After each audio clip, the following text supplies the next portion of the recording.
La fabrique de la nuit.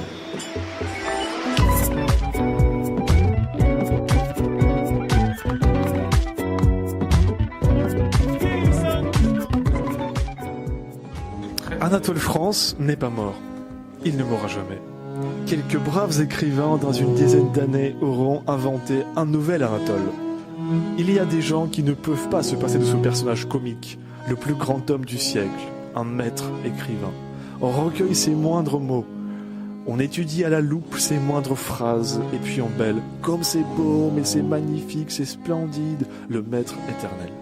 Celui qui vient de disparaître n'était pourtant pas très sympathique. Il n'a jamais songé qu'à son petit intérêt, à sa petite santé. Il attendait la mort, paraît-il. C'est une jolie solution.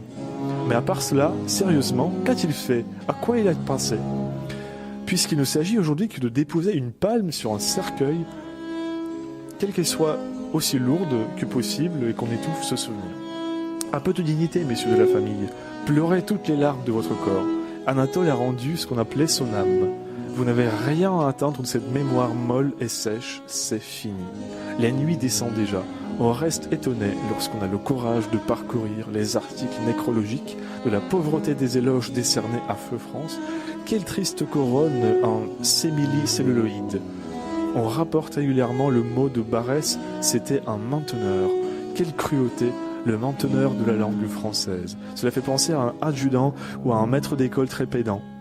Je pense que c'est une singulière idée que de perdre quelques minutes à adresser des adieux à un cadavre dont on a retiré le cerveau. Puisqu'enfin, tout est fini, n'en parlons plus. J'ai assisté aujourd'hui à de bien jolis spectacles. Des croque-morts qui se disputaient en marchant devant un cercueil. J'ai vu aussi une femme en deuil, voilée de crêpes, aller à l'hôpital, tailler une bavette avec son moribond de mari et lui montrer les beaux habits tout neufs qu'il avait achetés le matin en attendant sa mort. Si, de son vivant, il était déjà trop tard pour parler d'Anatole France, bornons-nous à jeter un regard de reconnaissance sur le journal qui l'emporte, le méchant quotidien qui l'avait amené. Loti, Barès, France, marquons tout de même d'un beau signe blanc l'année qui coucha ces trois sinistres bonhommes, l'idiot, le traître et le policier. Ayons, je ne m'y oppose pas, pour le troisième, un mot de mépris particulier. Avec France, c'est un peu de la servilité humaine qui s'en va. Que ce soit fait le jour où l'on enterre la ruse, le traditionnalisme, le patriotisme, l'opportunisme, le scepticisme, le réalisme et le manque de cœur. Songeons que les plus vils comédiens de ce temps ont eu Anatole France pour compère et ne lui pardonnons jamais d'avoir paré des couleurs de la Révolution son inertie souriante. Pour y enfermer son cadavre, qu'on vide si l'on veut une boîte des quais de ces vieux livres qu'il aimait tant et qu'on jette le tout à la Seine. Il en faut plus que mort, cet homme, fasse de la poussière. André Breton. La colère me prend si, par quelque lassitude matinale, je trouve parfois les journaux des hommes. C'est qu'en eux se manifeste un peu de cette pensée commune autour de laquelle, vaille que vaille, un beau jour ils tombent d'accord. Leur existence est fondée sur une croyance en cet accord. C'est là tout ce qu'ils exaltent. Et il faut, pour qu'un homme recueille enfin leur suffrage, pour qu'aussi un homme recueille les suffrages des derniers des hommes, qu'il soit une figure évidente, une matérialisation de cette croyance. Les conseils municipaux de localités à mes yeux indistinctes s'émeuvent aujourd'hui d'une mort, posent au front de leurs écoles des plaques où se lit un nom. Cela devrait d'ailleurs suffire à dépeindre celui qui vient de disparaître, car l'on n'imagine pas Baudelaire par exemple, ou tout autre qui se soit tenu à cet extrême de l'esprit, que seul défie la mort, Baudelaire célébré par la presse, et ce contemporain, comme un vulgaire Anatole France. Qu'avait-il ce dernier qui réussisse à émouvoir tous ceux qui ont la négation, même de l'émotion et de la grandeur?